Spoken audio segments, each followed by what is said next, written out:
नमस्कार दोस्तों, मैं आज आपको एक ऐसी कहानी सुनाने जा रहा हूं जिसे सुनकर आपके रोंगटे खड़े हो जाएंगे। ये एक ऐसी कहानी है जो सिर्फ आपकी कल्पना से बाहर की है।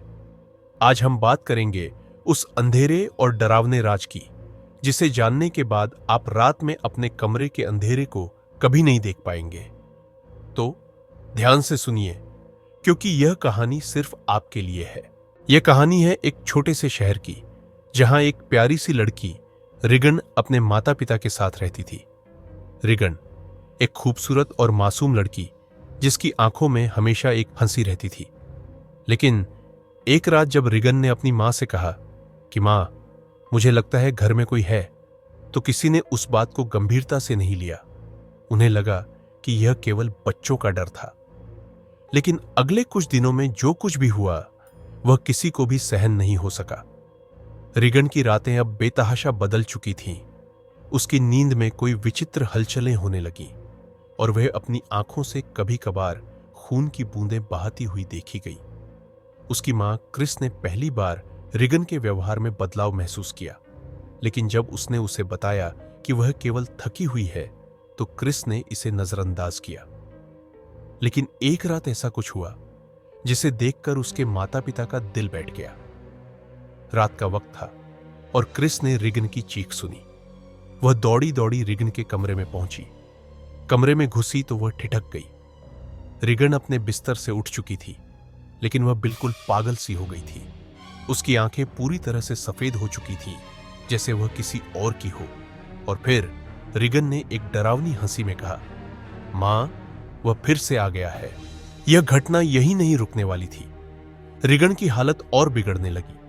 वह बात बात पर चीखने लगती और उसके शरीर में ऐसी ताकतें आ गईं जो किसी इंसान के बस में नहीं हो सकती थीं।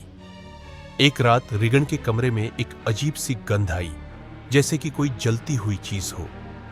क्रिस ने देखा कि रिगन की पलकों के नीचे स्याही जैसा काला धब्बा था और उसकी त्वचा की रंगत बिल्कुल बदल चुकी थी।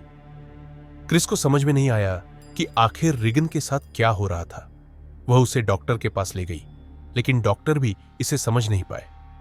एक रात रिगन ने अचानक कहा, मां, मैं अब नहीं रह सकती। वह मुझे छोड़ने नहीं देगा। यह सुनकर क्रिस का दिल बैठ गया। क्रिस ने एक पुराने पादरी से मदद लेने का फैसला किया। पादरी ने उसे बताया कि यह कोई सामान्य बीमारी नहीं, बल्कि शैतान की ताकतों का प्रभाव हो सकता है। वह अपने साथ एक दूसरे पादरी, फादर करास को लेकर आई। दोनों पादरी रिगन को शैतानी ताकतों से मुक्त करने के लिए एक कठिन अनुष्ठान शुरू करने वाले थे। लेकिन जैसे ही अनुष्ठान शुरू हुआ, रिगन ने उछलकर अपना शरीर अकड़ा लिया। उसकी आंखों से खून की धारें बहने लगी और उसकी आवाज बिल्कुल बदल गई। उसने कहा, तुम मुझे नहीं हरा सकते, मुझे इस शरीर में रहने दो।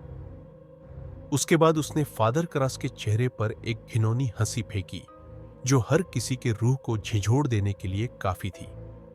रिगन की हर एक हरकत शैतानी ताकतों के प्रभाव में थी और यह स्पष्ट हो गया कि यह अनुष्ठान बहुत कठिन होगा। फादर मेरिन और करास ने अपनी पूरी ताकत लगाई, लेकिन रिगन के शरीर में जो ताकत घुस चुकी थी, वह बहुत ही शक्तिशाली थी।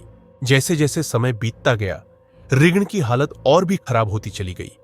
वह पूरे कमरे में घुमा करती थी और कभी कभी वह ऐसा बर्ताव करने लगी जैसे उसका शरीर नहीं, बल्कि कोई और आत्मा उसमें समा गई हो।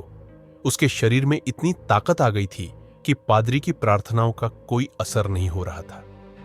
फिर अचानक फादर मेरिन की तबीयत बिगड़ी और उनका दिल दौरा पड़ गया।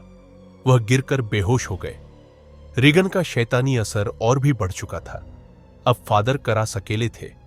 उन्होंने अपनी आखिरी सांस लेते हुए रिगन के पास जाकर प्रार्थना करना शुरू किया, और जैसे ही वह शैतान के खिलाफ और ज्यादा प्रार्थना करते गए, रिगन के शरीर में से वह आत्मा बाहर निकल गई।